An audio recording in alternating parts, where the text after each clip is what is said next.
Hi friends, ఈరోజు ఈ వీడియోలో ఆంధ్రప్రదేశ్ రాష్ట్రంలోని మహిళలకు సంబంధించిన ఒక ముఖ్యమైన అప్డేట్ వచ్చింది. ఆడబిడ్డ నిధి పథకానికి సంబంధించిన అప్లికేషన్స్ అనేవి ఎప్పుడు తీసుకుంటారు, ఒకేసారి విడుదల చేస్తారా, నెల నెల విడుదల చేస్తారా? సో దానికి సంబంధించిన పూర్తి ఇన్ఫర్మేషన్ ఈ వీడియోలో తెలుసుకుందాం. సో ఎన్నికల సమయంలో సీఎం చంద్రబాబు నాయుడు గారు మహిళలకు ప్రతి నెల 1500 రూపాయల ఆర్థిక సహాయం అందిస్తామని హామీ ఇచ్చిన విషయం తెలిసిందే.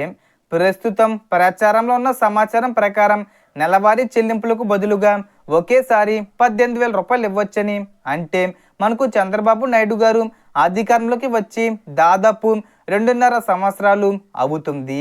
ఇప్పటి వరకు ఈ పథకాన్ని ప్రారంభించలేదు. సో అందుకని నెల నెల కాకుండా ఒకేసారి 18,000 రూపాయలు అనేది విడుదల చేసే అవకాశం ఉంది. అలాగే ఆగస్టు 15వ తేదీ వచ్చేలోపు విడుదల చేసే అవకాశం ఉందని చెబుతున్నారు. అయితే ఈ విషయంపై ప్రభుత్వం నుంచి అధికారిక ప్రకటన వచ్చిన తర్వాతే తుది స్పష్టత లభిస్తుంది. ఆగస్టు నెలలో మనకు స్పష్టత వచ్చే అవకాశం ఉంది. ఇదే సమయంలో ఈ పథకానికి సంబంధించి అర్హతలు, దరఖాస్తుల ప్రక్రియ గురించి కూడా పలు వివరాలు ప్రచారంలో ఉన్నాయి.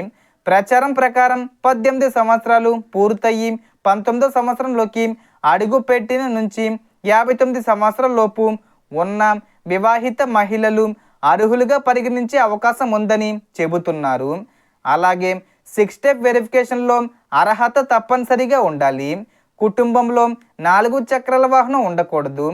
ఆదాయ పన్ను చెల్లించే వారు కాకూడదు. ప్రభుత్వ ఉద్యోగులు కుటుంబాలకు సంబంధించిన కొన్ని నిబంధనలు వర్తించే అవకాశం ఉంది.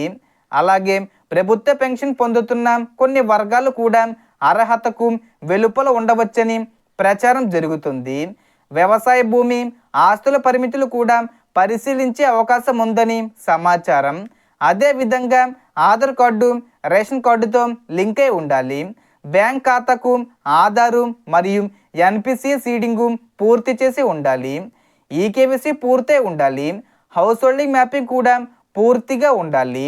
దరఖాస్తు సమయంలో ఆధార్ కార్డు, రేషన్ కార్డు, అవసరమైతే ఆదాయ ధృవీకరణ పత్రం, కుల ధృవీకరణ పత్రం, 2 పాస్పోర్ట్ సైజ్ ఫోటోలు, పని చేస్తున్న మొబైల్ నెంబరు వంటి వివరాలు అవసరం కావచ్చు.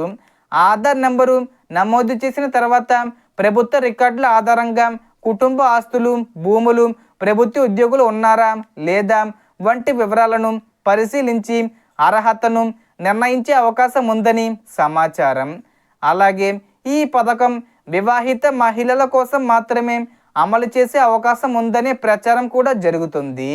అయితే ఈ అంశాలన్నిటిపైన ప్రభుత్వం నుంచి అధికారిక మార్గదర్శకాలు విడుదలైన తర్వాతే తుది అర్హతలు, తేదీలు, చెల్లింపుల వివరాలు ఖరారవుతాయి.